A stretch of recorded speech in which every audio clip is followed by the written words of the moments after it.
Welcome to your Daily Writing Habit, episode number 794. If you're writing a book or thinking about it, or maybe you've started writing your book but you need some help getting it done, you are in the right place. Good morning, everyone. Happy Friday. I'm your host, Christine Whitmarsh. If you're looking for me online, look for Christine Inc., like that stuff we write with. Each day, I'm sharing with you the writing habits I've learned over my 19 years as a ghostwriter, book coach, and author. I have found that three things in particular have a huge impact on your success as an author, and these three things can turn a quote-unquote non-author quite magically into a published one. Those three things and my pillars here on the show are writing fundamentals, productivity, and mindset habits. Here's today's quote, and this one comes courtesy of a recent piece of fan mail from one of my loyal longtime listeners here on the show, so thank you to that person. And here is the quote. Stories represent life. Stories reflect our existence. They open doors to the mind. They send you to places you can only imagine. W. Michael Gear. And once again, good morning, everyone. Happy Friday. As we do every Friday here on the show, it is Friday Facts Day, where each Friday I offer up a fact about something relevant to authors or books or writing or what I call hashtag author life, and then discuss how you can apply it to your writing. So here's today's Friday fact, or I should say facts. These are from a February 2021 blog post that's chock full of stats about readers and reading. And I will post the link in the show notes to the article as usual. So did you know that 43 million U.S. adults possess low literacy skills? Did you know that people aged 15 to 44 in the U.S. spend 10 minutes or less per day reading? Did you know that 27% of adults in the U.S. didn't read a book in 2018? And did you know that the average number of books read per year by an American is 12?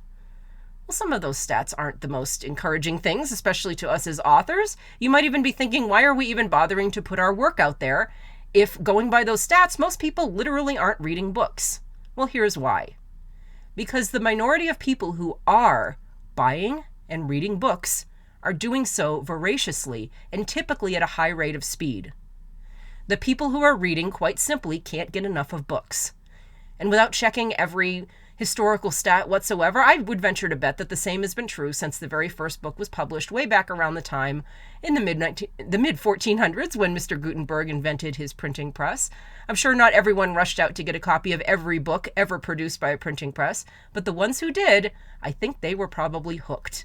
The nature of passionate readers throughout history, I think, hasn't changed. So when you hear people reeling off all the stats about people who don't read, the percentage of the population that would rather binge on Netflix than binge on books, take it with a grain of salt. And remember, those people aren't your audience. They're not our audience as authors. They're not your concern. The people who are reading books, those are the people you're talking to. Also on the bright side, and especially for those of you who need more reasons to read more frequently, because reading makes us better writers, and these are also helpful stats to share with the book reading naysayers. Reading for as little as 30 minutes a week can produce greater life satisfaction. Reading could help reduce mental decline in old age by up to 32%. Reading can reduce stress by up to 68%.